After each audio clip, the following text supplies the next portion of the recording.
Ang ating pagkain today, ang laki ng slice ng ano. Hinati ko yan kasi malik siya. Gagawa tayo ng escabeche.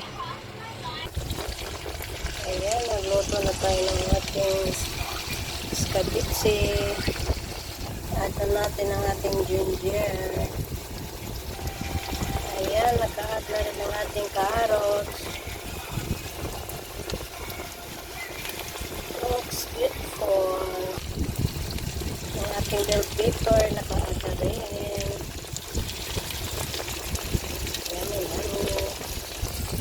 Ayan na, ready na para lagay natin yung ating isda. Ito yung isda natin. Ayan na, nakalagay ng ating isda. Lagyan na lang natin ng sauce.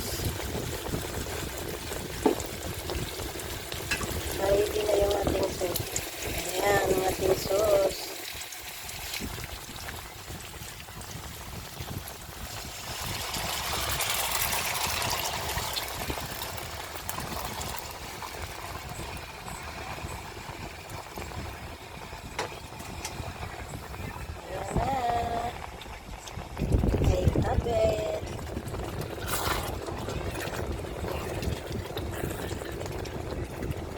Muna natin saglit ito para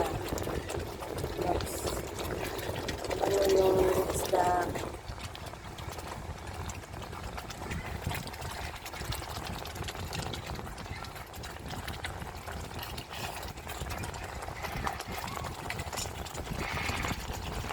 Yummy, yummy. Happy, happy tummy.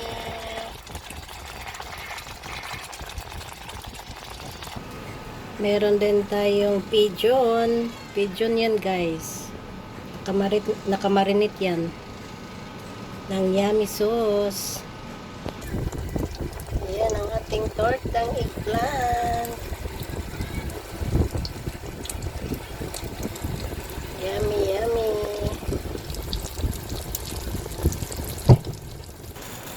Ayan ang ating ibon. Diba? Oh, yummy ang escabeche. See?